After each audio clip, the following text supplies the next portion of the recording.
Hello students, मैं उज्जवल कुमार वर्मा।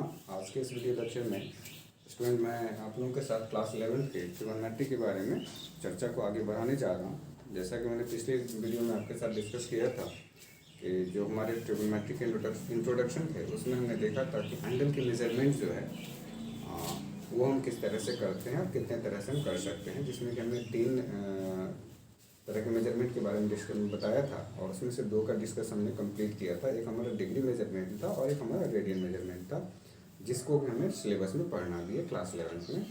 तो उस वीडियो लेक्चर को आप ठीक से देखेंगे आप एक बार, तो आपको सारी बातें और भी अच्छे से समझ में आ जाएंगी और उनसे रिलेटेड हमने काफ़ी क्वेश्चंस भी किए थे।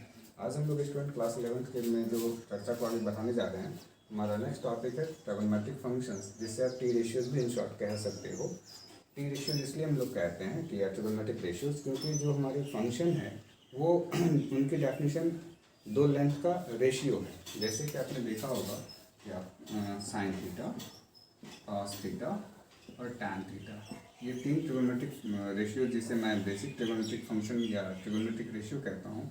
नॉर्मली देखेंगे स्टूडेंट, ये जो है पी बाई एच होता है, ये जो कॉस थीटा की डेफिनेशन होती है वो हमारा बी बाई एच होता है, और टैन थीटा के लिए जब आप देखेंगे तो ये हमारा पी बाई पी आ जाता है। तो ये इनके डेफिनेशंस हैं जो कि रेशियो के रूप में है, तो इसलिए हम लोग इसको ट्रिगोनोमेट्रिक रेशियो भी कहते हैं। और ये तीन बेसिक हैं। जब आप तीन और आपने पढ़ा है जो जिसकी चर्चा हम यदि करें तो साइन का जो रेसिप्रोकल है, जिसको हम उल्टा कह सकते हैं, वो हमारा कॉसेक थीटा है, और ये इस रेशियो का उल्टा हो जाता है, मीन्स एच बाई पी हो जाता है। ठीक है, फिर कॉस का जब आप उल्टा देखेंगे तो वो सेक थीटा होता है और वो हमारा एच बाई बी हो जाएगा। और टैन का जब आप देखते हैं तो इसकी जो डेफिनेशन, टैन का रेसिप्रोकल हमारा कॉट होता है, और इसकी जो डेफिनेशन है जस्ट इसका रेसिप्रोकल मीन्स इसे हम उल्टा करते हैं तो ये बी बाई पी आ जाता है। तो आप ध्यान से देखेंगे तो हमारे पास में टोटल 6 ट्रिगोनोमेट्रिक रेशियोज़ हैं। 3 बेसिक हैं और 3 डिराइव्ड हैं जो इन्हीं से निकल के बने हुए हैं। तो इनके बीच का एक रिलेशन जो काफ़ी इंपॉर्टेंट होता है बाय डेफिनेशन ही, इन दोनों का प्रोडक्ट, इनका प्रोडक्ट और इन दोनों का प्रोडक्ट हमारा स्टूडेंट 1 आ जाता है। कहने का सेंस आप ये कह सकते हो sine theta into cosec theta का प्रोडक्ट जो है 1 के बराबर है। सेम एज फिर यहाँ देखेंगे तो cos theta into sec theta का प्रोडक्ट हमारा 1 है, और tan theta into cot theta इसका भी प्रोडक्ट हमारा क्या आ जाएगा, 1 आ जाएगा। तो ये आपको ध्यान रखना है, जो हम काफ़ी टाइम प्रॉब्लम को सॉल्व करते हुए यूज़ भी करते हैं। एक तो ये हमने देखा कि ये हमारे ट्रिगोनोमेट्रिक बेसिक जो डेफिनेशन है ट्रिगोनोमेट्रिक रेशियोज़ का, वो हमने देख लिया। इसके बेसिस पे आप जब देखते हैं तो जो इसकी डेफिनेशन आती है वो एक राइट एंगल ट्रायंगल पे आती है, और राइट एंगल ट्रायंगल में एक कॉमन सा रिलेशन आता है जिसे आप पाइथागोरस थ्योरम कहते हैं। और वो क्या होता है, तो P square plus B square is equal to H square. Means किसी भी राइट एंगल ट्रायंगल में दो साइड का जो सम का स्क्वायर होता है वो हमारा थर्ड साइड जो लार्जेस्ट साइड है उसके स्क्वायर के बराबर होता है। तो इस रिलेशन के बेसिस पे स्टूडेंट हम लोगों ने देखा है कि एक अलग ही रिलेशन हमारा साइन कॉस टैन कॉट इनके बीच में डिफाइन किया जाता है, जिसे हम ट्रिगोनोमेट्रिक आइडेंटिटीज़ के नाम से जानते हैं। ठीक है, आप चाहें तो इन रिलेशंस को नोट डाउन कर सकते हैं ताकि आप उसको अच्छे से बाद में भी देख सकें। तो जो अगला रिलेशन हमारा है बच्चे, वो हमारा क्या है, ट्रिगोनोमेट्रिक आइडेंटिटीज, उसे हम कहते हैं ट्रिगोनोमेट्रिक आइडेंटिटीज।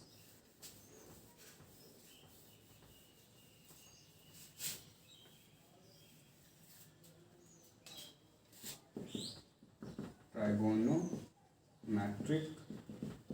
आइडेंटिटीज। जो फर्स्ट ट्राइगोनोमेट्रिक आइडेंटिटीज आता है जिसके प्रूफ हम लोग पाइथागोरस थ्योरम के बेसिस पे देख सकते हैं, तो वो हमारा पहला student sine square theta plus cos square theta is equal to 1। ये सारी बातें हमने क्लास 10th में भी डिस्कस की हुई हैं, और मैं फिर से दोबारा आपको रिपीट करवा दे रहा हूँ ताकि यहाँ आपको क्वेश्चंस को सॉल्व करने में ज़्यादा कठिनाई ना हो। जब देखेंगे स्टूडेंट यहाँ से दो अलग रिजल्ट भी निकल के आते हैं, आप इस फॉर्म को स्प्लिट करेंगे तो यहाँ से sine square theta is equal to 1 minus cos square theta, और कॉस स्क्वायर थीटा जो है वो आपका 1 माइनस साइन स्क्वायर थीटा आएगा। तो एक क्वेश्चन इस पर मैं देख लेता हूँ, आप लोगों के सामने रखता हूँ, वो देखिए। एक क्वेश्चन कहता है कि if sine theta plus sine square theta, बड़ा ही कॉमन सा क्वेश्चन है, इज इक्वल टू 1, तो then cos square theta plus cos की power 4 theta is equal to 1। ये क्वेश्चन है स्टूडेंट, इसके हमें जवाब ढूंढनी है on the basis of this data. आप यहाँ से ध्यान से देखेंगे कि चूँकि sine theta plus sine square theta is equal to आपको 1 दिया हुआ स्टूडेंट, तो जब आप यहाँ से देखेंगे तो आप sine theta is equal to 1 minus sine square theta, आप इसको लिख सकते हैं। ये जो टर्म्स है लेफ्ट साइड, इसको राइट साइड लिख देंगे। अब आप बैक हो जाइए अपने आइडेंटिटी में, तो देखिए 1 माइनस साइन स्क्वायर थीटा जो है वो हमारा कॉस स्क्वायर थीटा के बराबर है। तो यहाँ से आपको साइन थीटा जो है वो कॉस स्क्वायर थीटा आ गया। अब अगेन जब मैं बोथ साइड स्क्वायर करूँगा तो squaring both side we get, तो ये आ जाएंगे sine square theta is equal to cos square theta का होल स्क्वायर। तो फाइनली अब देखिए अगेन हमने फिर से साइन स्क्वायर थीटा, चूँकि रिजल्ट हमें कॉस में ही रखना है, तो फाइनली साइन स्क्वायर थीटा को हम यहाँ से 1 माइनस कॉस स्क्वायर थीटा लिख सकते हैं। तो 1 minus cos square theta is equal to cos का पावर 4 थीटा आ जाएगा। अब आप इसको शिफ्ट कर दीजिए, तो इसका मतलब है कि therefore cos square theta plus cos की power 4 theta is equal to हमारा क्या आ गया, 1 आ गया। दैट मीन्स जो गिवन डाटा था उसके बेसिस पे हम यदि इसके वैल्यू निकालने की कोशिश करें तो वो भी हमारा कितना आ रहा है, तो 1 आ रहा है। आप ये देखें स्टूडेंट कि जो हमारे आइडेंटिटीज़ हैं, हम इसे यदि तोड़ के देखें तो जो इनके रिजल्ट्स आते हैं वो भी हमें यूज़ होते हैं काफ़ी टाइम। और चूँकि बच्चों को ये याद रहता है और ये ध्यान में नहीं रहने की वजह से कभी कभी वो क्या करते हैं कि उनको ये समझ नहीं आता कि हम करें क्या। तो फॉर्मूले को जितना आप तोड़ करके रिजल्ट निकालेंगे आपको उतना बेटर होगा क्वेश्चंस को सॉल्व करने में। तो इसलिए फॉर्मूले से फॉर्मूले को तोड़ करके निकालते रहें, आपको फॉर्मूला यूज़ करना आ जाएगा कि हम कहाँ किस चीज़ को सेट करें। तो एक आइडेंटिटी तो हमारा ये है स्टूडेंट। दूसरा आइडेंटिटी आप देखें, जो नेक्स्ट आइडेंटिटी हमने क्लास 10th में ही पढ़ा है और वो भी हम यहाँ पे यूज़ करेंगे काफ़ी टाइम। वो कॉम्पिटिटिव पॉइंट ऑफ व्यू से भी आपको इम्पॉर्टेंट है और वैसे भी आपको जानना चाहिए। तो गणित पढ़ने का मतलब ये है हम लॉजिक लगा रहे हैं। लॉजिक हम तभी लगा सकते हैं जब हम चीज़ों को बार बार अच्छे से एनालाइज कर लें। तो नेक्स्ट आइडेंटिटी है स्टूडेंट, देखिए sec square theta minus tan square theta is equal to 1। जब आप यहाँ से देखेंगे तो दो रिजल्ट और आपको बाहर निकल के आएंगे। एक आएगा sec square theta is equal to, आप tan स्क्वायर को राइट साइड ले जाएंगे तो 1 प्लस tan स्क्वायर थीटा, और जो दूसरा रिजल्ट यहाँ से निकल के आएगा वो है tan square theta is equal to sec square theta minus 1। ये तो दो रिजल्ट आपके आ गए स्टूडेंट। एक और रिजल्ट आप देखेंगे जब मैं इसको स्प्लिट करूँ sec square minus tan square को, ये आ जाएगा sec theta minus tan theta into sec theta plus tan theta is equal to 1। That means यहाँ से आपको sec theta minus tan theta is equal to 1 by sec theta plus tan theta भी लिख सकते हैं। तो इसके बेसिस पे भी स्टूडेंट काफ़ी टाइम हमारे पास में बहुत सारे क्वेश्चंस होते हैं। जैसे कॉमन क्वेश्चन से जो पूछा गया है काफ़ी time, if sec theta plus tan theta is equal to 2 then find sec theta tan theta और साइन थीटा। तो देखिए स्टूडेंट, चूँकि sec theta plus tan theta is equal to आपको 2 है, तो आप sec theta minus tan theta क्या लिख सकते हैं, sec theta minus tan theta is equal to on the basis of this relation ये 1/2 आ जाएगा। ये वैल्यू आप यहाँ पुट कर दें। This one consider as 1 and this one consider as 2। अब इनको आप ध्यान से देखेंगे तो जब मैं इसको ऐड करूँगा बोथ साइड तो tan और tan कट जाएंगे, ये आ जाएगा 2 sec theta is equal to 2 plus 1/2। अब ये हमारा एलसीएम लेने के बाद स्टूडेंट 5/2 आ जाएगा, 2 2 4 1 5/2। तो इसलिए sec theta is equal to हमारा क्या आ गया, तो 5/4 आ गया। अब ये 5/4 वैल्यू जो हमारे सेक की आई है, आप यहाँ इक्वेशन 1 में पुट करेंगे तो tan की वैल्यू भी आपको मिल जाएगी। तो therefore from equation first 5/4 plus tan theta is equal to 2, इसलिए therefore tan theta is equal to 2 minus 5/4। आप इसे सॉल्व कर लें तो 4 2 8 माइनस 5 3/4। तो हमने देखा स्टूडेंट कि हमें सेक थीटा की भी वैल्यू मिल गई। हमें tan थीटा की वैल्यू मिल गई। तो now we have to find sin theta and sin theta can be written as tan theta by sec theta.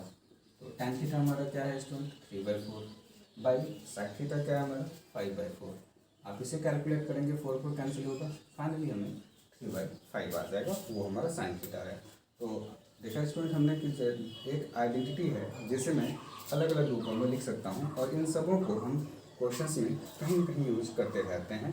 जब भी हमें माइंड में सेट होता है अच्छे से तो हम ट्रिग्नोमेट्री के क्वेश्चंस को बहुत अच्छे से सॉल्व कर सकते हैं।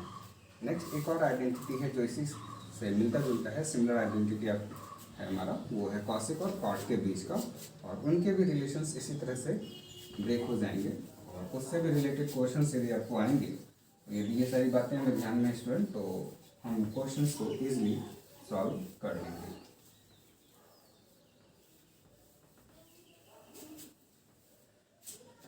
थर्ड आइडेंटिटी देखिए स्टूडेंट क्या है हमारा, cosec square theta minus cot square theta is equal to 1।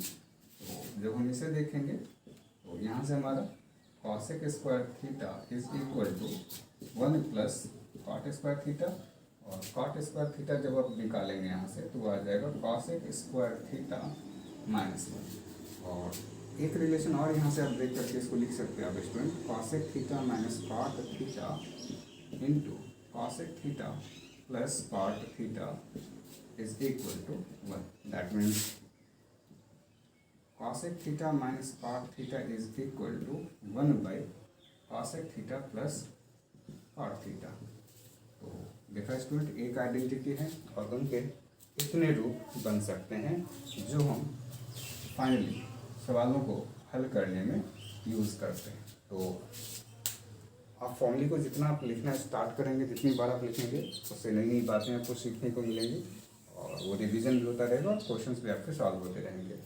आज के वीडियो लेक्चर में स्टूडेंट इतना ही रखते हैं। जो हमारा बेसिक रिलेशन है वो हमने देखा है। इसके आगे फिर अगले नेक्स्ट वीडियो लेक्चर में हम इनके जो ट्रिग्नोमेट्रिक फंक्शंस हैं इनके साइन के बारे में डिस्कस करेंगे कि इन डिफरेंट क्वाड्रेंट इनका साइन क्या होता है, और फिर उससे रिलेटेड भी बहुत सारे क्वेश्चन हम डिस्कस करेंगे।